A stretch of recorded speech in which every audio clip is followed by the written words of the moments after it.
श्री हरि विष्णु, राधे राधे।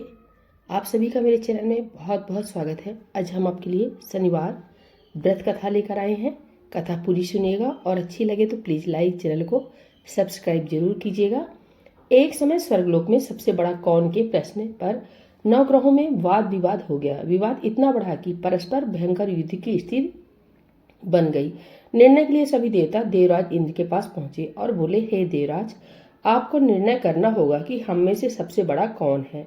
देवताओं का प्रश्न सुनकर देवराज इंद्र उलझन में पड़ गए। इंद्र बोले, मैं इस प्रश्न का उत्तर देने में असमर्थ हूँ। हम सभी पृथ्वी लोक में उज्जैनी नगरी में राजा विक्रमादित्य के पास चलते हैं। देवराज इंद्र सहित सभी ग्रह देवता उज्जैनी नगरी पहुंचे। महल में पहुंचकर जब देवताओं ने उनसे प्रश्न पूछा तो राजा विक्रमादित्य भी कुछ देर के लिए परेशान हो उठे। अचानक राजा विक्रमादित्य को एक उपाय सूझा और उन्होंने विभिन्न धातुओं स्वर्ण, रजत यानी चांदी, कांसा, ताम्र, सीसा, रांगा, जस्ता, अभ्रक व लोहे के 9 आसन बनवाए। धातुओं के गुणों के अनुसार सभी आसनों को एक दूसरे के पीछे रखवाकर उन्होंने देवताओं को अपने अपने सिंहासन पर बैठने को कहा।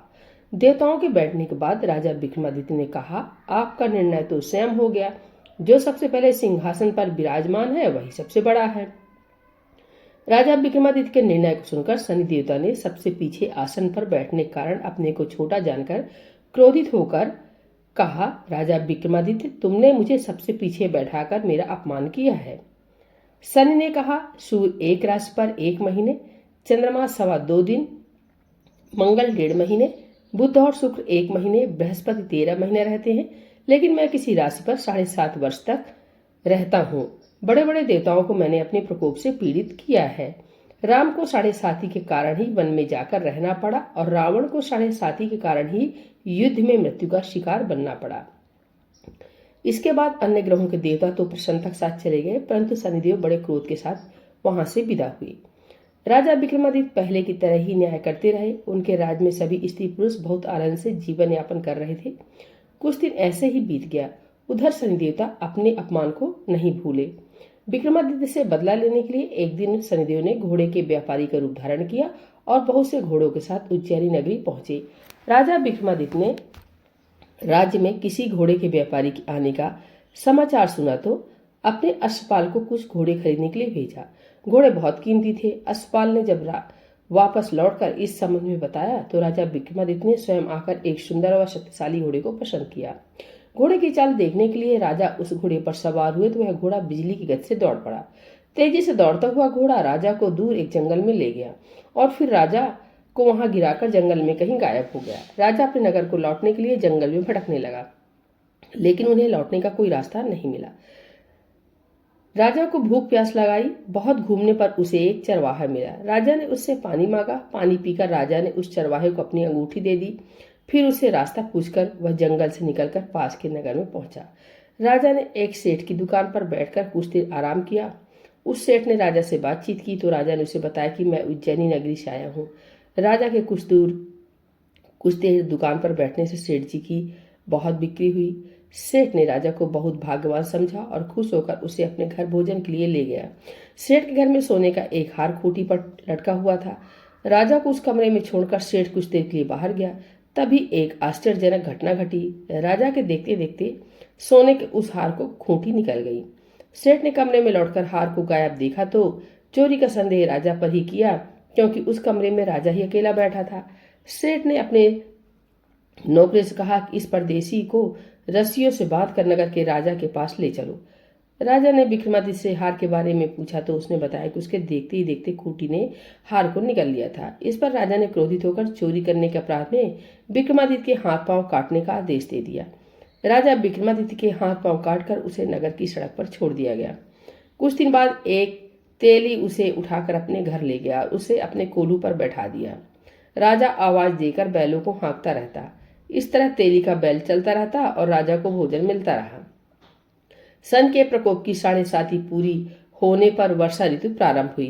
राजा विक्रमादित्य एक रात मेघ मल्हार गा रहा था कि तभी नगर के राजा की लड़की राजकुमारी मोहिनी रथ पर सवार उस तेली के घर के पास से गुजरी। उसने मेघ मल्हार सुना तो उसे बहुत अच्छा लगा और दासी को भेजकर गाने वाले को बुला लाने को कहा। दासी ने लौटकर राजकुमारी को अपंग राजा के बारे में सब कुछ बता दिया। राजकुमारी उसके मेघ मल्हार से बहुत मोहित हुई, अतः उसने सब कुछ जानकर भी अपंग राजा से विवाह करने का निश्चय कर लिया। राजकुमारी ने अपने माता पिता से जब यह बात कही तो वे हैरान रह गए। रानी ने मोहिनी को समझाया, बेटी तेरे भाग में तो किसी राजा की रानी होना लिखा है, फिर तू उस अपंग से विवाह करके अपने पांव पर कुल्हाड़ी क्यों मार रही हो। राजकुमारी ने अपनी जिद नहीं छोड़ी। अपनी जिद पूरी कराने के लिए उसने भोजन करना छोड़ दिया और प्राण त्याग देने पर निश्चय कर लिया। आखिर राजा रानी को विवश होकर अपंग विक्रमादित्य से राजकुमारी का विवाह करना पड़ा। विवाह के बाद राजा विक्रमादित्य और राजकुमारी तेली के घर में रहने लगे। उसी रात स्वप्न में शनिदेव ने राजा से कहा, राजा तुमने मेरा प्रकोप देख लिया, मैंने तुम्हें अपने अपमान का दंड दिया है। राजा ने शनिदेव से क्षमा करने को कहा और प्रार्थना की, हे शनिदेव, आपने जितना दुख मुझे दिया है अन्य किसी को न देना। शनिदेव ने कुछ सोचकर कहा, राजा मैं तुम्हारी प्रार्थना स्वीकार करता हूँ।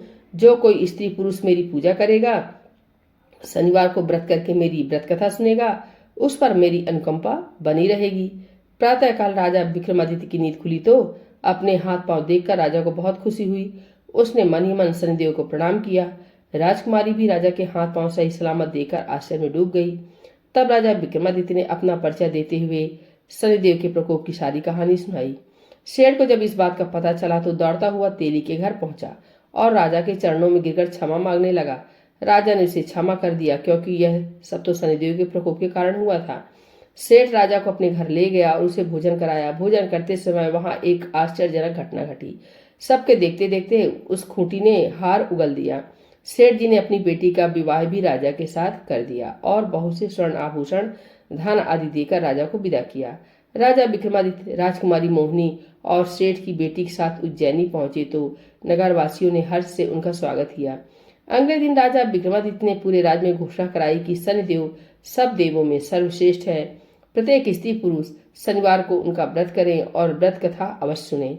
राजा विक्रमादित्य की घोषणा से शनिदेव बहुत प्रसन्न हुए। शनिवार का व्रत करने और व्रत कथा सुनने के कारण सभी लोगों की मनोकामनाएं शनिदेव की अनुकंपा से पूरी होने लगी। सभी लोग आनंद पूर्वक रहने लगे। बोलिए शनिदेव भगवान की जय। श्री हरि विष्णु की